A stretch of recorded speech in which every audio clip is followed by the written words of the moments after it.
What's good, everybody? It's your man djrealone, and this right here is the one and only Catch-22. What's up, y'all? How y'all doing?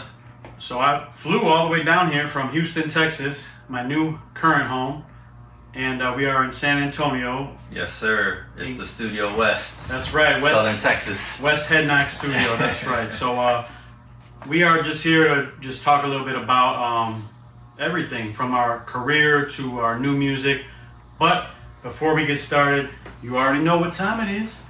We got to pour up. You see the glass right there. I'm gonna try to do the best, but you know, the pour master right here, that's the man. We're gonna compare these pours too. You already know. So what we sipping on today? So today we got a nice Hoegaarden. This is a traditional Belgian beer. You know, I usually get pretty fancy with it, but today in this summer heat, you can't drink those dark beers.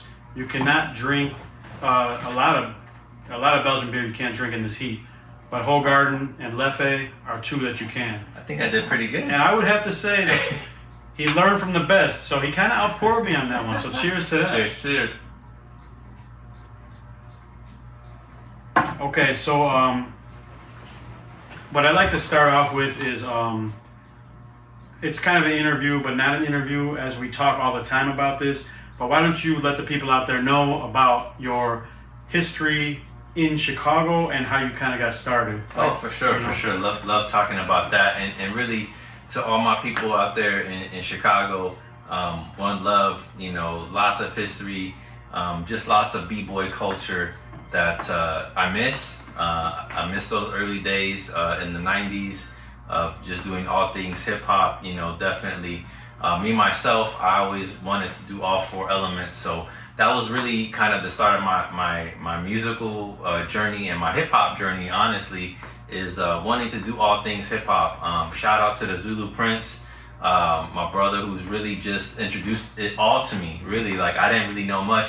I mean, we talk about all the time the tapes that we had back in the day when we were first, like, a bunch of new hip-hop kids, you know, and really, I was blessed to have a mentor to like expose me to stuff that was really even beyond me, you know. Oh, you know, I just pulled that off right like, there. This is not pre-planned. I do not know his studio. That full circle entertainment. I just looked to my left and I saw, like, this is, I gotta show this a little bit closer on the video. This is an actual mixtape. I mean, people, like, there's not even a cover. It's just a full circle entertainment stamp. There was a stamp I bought. I thought it was so dope too. And like, I'm not gonna show them the other side because it's got my government name on there. Hey, so, there it is. And I can already tell you what that is. It's probably a mix from my radio show, but it was a tape that I recorded over for class. For sure, for sure. I got one of those too. You know, I got one of those too. I'm gonna put that back. Yeah, no, hey, that's a great interlude. But no doubt, you know, grew up on the west side, Humboldt Park. You know, represent early to mid to late '90s. Started off doing graffiti and wanted to be an MC. So, you know, had my little writtens. If y'all check out any of our material, there's a very exclusive 14-year-old Catch-22 spitting bars. So I'll leave you guys up to that to find that. I'll find it. But just fell in love with hip hop. You know, try to be king of my neighborhood with the Sharpie. You know how we do. Yes. You know, start racking and Mean Street. What they know about the Mean Street? Yeah, for sure. What about sketching? You know, sketching on the windows of the bus. You know, big up to I'm probably gonna say it wrong. It's either Ian or Ian. Do you remember that cat? Ian, yeah. He had a scribe on every single CTA bus, at least that I used to ride. Yeah. But anyway, just, you know, doing graffiti, trying to be an MC. Again, shout out to Zulu Prince. You know, he hit me on, like, you know, just whatever the latest and greatest, as well as like the 80s stuff. Introduced me to ultramagnetic MCs and Run DMC and all that stuff that I probably wouldn't even have been searching for in that current time. I call it like generation 2 of hip hop, right? You know, so, you know, just much love to that. Just got deep into it. Got my dad's old turntable, which he flipped out when I was trying to do some scratches on. You know, he said, "Hey, we're gonna get you your own turntable." So shout out to my dad too. That was dope. That's the only way to do it back then. I mean, you gotta kind of. That's the same thing I did. My mom's turntable, and it was not the best, you know, the belt drive and bouncing around. So you got that hook arm? You get the. You already know, man. That's the only way to get your parents to buy you a turntable. Young folks, if people still buy turntables, that's the way to do it. Take note, people. Yes. You got start scratching on your Pop Dukes exactly turntable. But no, so start collecting records. You know, went to Lane Tech in Chicago. Really dope hip hop bunch of kids at that point during that time, and you know, really got into the scene. Started battling at Jeff Park Station. Now, when you say battling at Jefferson Park Station, like, do you mean MC battling? Yeah, or MC battling. MC battling for sure. Like, you know, it was just a small group of us, but we would meet up there. A lot of the Lane kids, some, I think a few from Taft, you know, up there, and just, you know, just trying to show out. Right. Really from there, again, start making mixtapes. Start selling them to your folks in high school, you know. There might be some offbeat blends in some of those tapes. So if I know Brian Glur has my tape. So if Brian Glur ever sees this, he's got the ultra exclusive DJ True / DJ A1, because those are my first two DJ names. Ooh, let it be Just known. let it be known. There's another DJ A1 in Chicago too, who is like the actual DJ A1. But I'm saying, like, this is 1994, 1995. I was just gonna ask what year. You know, so progressed through that, became Catch-22, thought it was cool. Used to write Use One. I'm just gonna put it out there. I don't think I have to worry about that anymore. You never know. You know, somebody might find that. But you know, again, shout out to my graffiti crews I was down with. You know, Cab Crew, JMC. You know, Shy Rock Nation chapters. So yeah, just like really head first into hip hop stuff. And really, like I said, at the end of high school, was fully immersed in it. And I'll pause there because I want to hear your origin story. Well, it's funny because we both were on the north side, but we didn't really run into each other until years after we were already kind of doing our thing. Now, mine's a little bit different. I didn't really get heavy into the hip hop until maybe like 96, 97. However, I want to take a moment to give special props, and I give props to this man all the time. My guy, DJ Pickle. Word. He wasn't DJ Pickle at the time, but he was my grade school friend. And we were at a grade school dance, and this guy, I'll never forget it, to this day, he was playing Mr. Dabalina. Oh, dope. So I think I'd like to say 93, 94 maybe, whenever that track came out. And I'm like, what is this? Like, what are you playing right now? You know? And he's the first DJ I ever saw DJ, and he kind of got me into the real hip hop, I would say. Because before that, I was really into hip house. You know, that's big in Chicago. Shout out to all those cats, by the way. They don't get enough love. Like, real talk. Yeah, Fast Eddie, Tyree Cooper, Cool Rock Steady. So I was really big into the house aspect as a young kid into my teenage years. Then I went to Weber, and I ran into a dude over there, Mike One, rest in peace. So my hip hop upbringing was nothing like Lane Tech. It was more a lot of gang culture. So I was more into like the West Coast hip hop and you know, just hanging around some gangbangers. It wasn't until I'd say when Wu-Tang kind of hit the scene, it kind of changed my life. You know, I heard that music and I said, I want to be a part of this culture. I want to see what it's all about. And I slowly started getting into the graph scene as well. You know, I think a lot of us took the same route. I never rhymed. I never got into it. Hey, we have him on tape rhyming though. This is like real talk. But it's never been released. A few more of these, and sometimes the rhyme comes out. Hey, let's go. But anyways, I really got into the graph scene first. Shout out All City Records, my guy DJ Trust, who doesn't get a lot of love. The Uptown scene and the Rogers Park scene. Sometimes they get left out of the Chicago hip hop talk. Yeah, North Pole for sure. You already know, EC Illa. So I started hanging out over there a lot.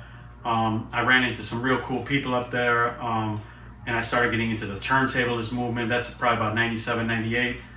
And then, you know, I skipped through a lot. You know, there's a lot to talk about, but I'm just going to go straight to 98, maybe 97, 98, when I started going to Columbia College. Right. And that's when I ran into this guy right here. So our stories meet right around 98, 99, yeah. Right around that time.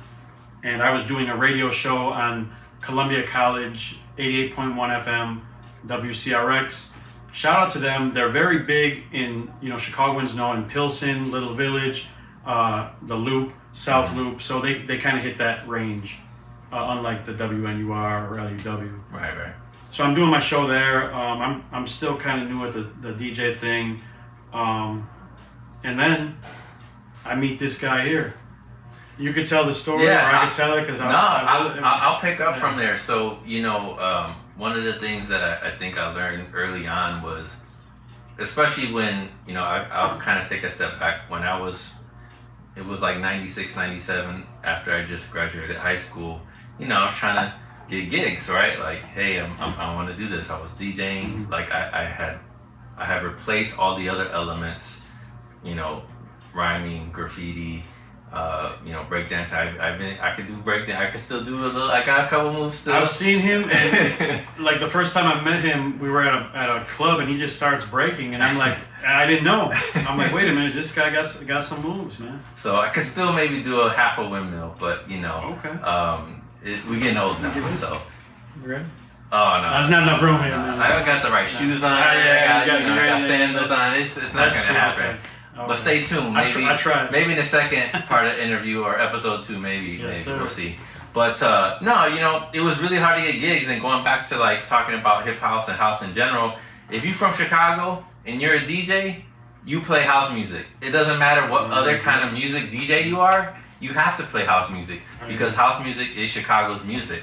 Originated, born, and really blast off from Chicago. And I never hated it. Like my older sister was like one of the original, like, just house heads, house people that were in and on that scene. So it's like much respect and much love to the house music culture, even from, late 70s, early 80s till today. So, similar track to hip hop, right? Starts off with a certain sound, a certain group of people, and then it just really flourishes into a lot of different styles and directions and influences. But back to the story, it's like I grew up, like I said, West Side Humboldt Park, and every party I was trying to rock with, unfortunately, a lot of the gangbangers and stuff like that. They messed it up. Yeah. You gotta play house music. That's what the ladies want to hear. And it's funny because not to cut you off, but the first party I ever spun was at one of those all ages. I don't know the name of the spot. It was on Manheim Road, like one of those all ages kind of clubs. And they hired me to play hip hop, and I was so nervous. I didn't know what am I gonna play, and I asked them, when do I go on? They told me the place closed at like 1. They told me, yeah, you're gonna go on at 12:30. So basically, Chicagoans will contest to this. So basically, I was the guy who was hired to clear the crowd out. Oh no! And everybody leave. So back in my early days, like the hip hop, the parties that I would attend. I mean, other hip hop heads might have different stories, but the parties that I would attend, that hip hop would come early, in the beginning, or at the end. So this is maybe like 96, 97. Like you would play it to kind of clear the crowd out. I mean, don't get me wrong. There's a lot of hip hop parties going on otherwise, but some of the bigger parties, they would hire me just to clear the crowd. Just play that hip hop. Get them out of here. There'd be like 2 people on the floor. Yeah, that's so crazy to me when I think about where hip hop, just in general, worldwide, lives now, and just to go back to like the music that nobody really wanted to hear. They were not gonna let you get a club night. They were not even gonna let you rent a hall. Yes. Like they wouldn't even let you rent a hall when they heard the word hip hop. You told them you were gonna play rap music. Yes. Just like it was done. So come a long way. Not only in Chicago, but just hip hop in general. But back to like kind of picking back up. So I was trying to get on in all these places that only wanted to hear house music, and really I just thought to myself, the only way that this is going to be successful is if I rock the crowd. So similar to your story, I was in this spot. I remember it was on Pulaski and Belmont, and house music was playing, and I got up there and I was like, whatever I do. And that was back in the day. Remember back in the day, it would be like 20 DJs. Like every party was like 20 DJs. You see the flyer? Because they knew what was magnifying glass. They knew what's up. They knew like every one of those DJs was gonna bring 10 of their friends. There it is. Right. So like that's pre-social media. That's using the same concepts, right? Shout out to Royal. Oh, yeah, Yeah. for sure.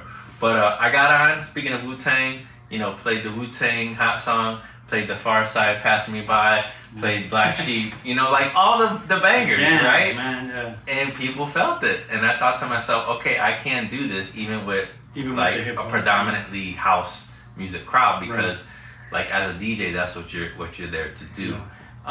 So fast forward to meeting this man right here, you know, what I realized during that time was I can't do this alone. And shout out to like basically everybody that worked with me and us, I think over the last 20, 30 years.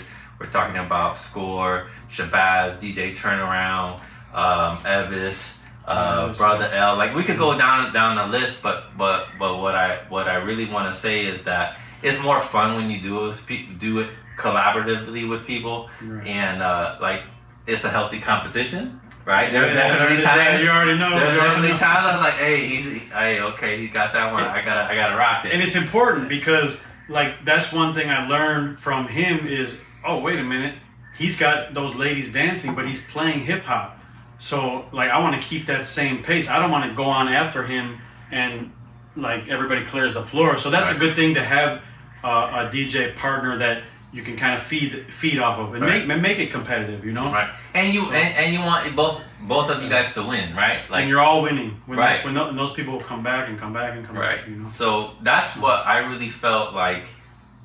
I really had a tie with djrealone because it took a little bit of convincing at first. I thought you were going to tell him the story. I was leading in when I was go I ahead. was talking about the radio show, and you know, it was so hard to get, like he said, to get a club spot, to get a bar, to get a radio show. It was difficult back then, you know. And so we went to a school where you took the classes, and if you took these classes, you would get a show. Okay, so I'm on the air. I'm so proud of myself. I got my own show, and this man comes in here and is trying to ask me, hey, can I get on, or do you want to do this with me? And I'm like, oh, like, who are you? Like, what are you doing here? You know, so that's kind of the first time we met. But you know, over the years, I've seen his grind, I've seen his hustle, and I've seen him able to work with people throughout the whole city. And I wasn't on board right away because back then you gotta fight for your spot. Exactly. Like you gotta fight for your spot. Like and everybody's spot was coveted, and it's like I always say it's the opposite of like New York hip hop. We won't get into too much of the Chicago like scene, but that's the best thing you could say. It is definitely the opposite of New York. Yeah, they all work together. They knew that if they worked together, for the most part, and it still clicks and you know, whatever.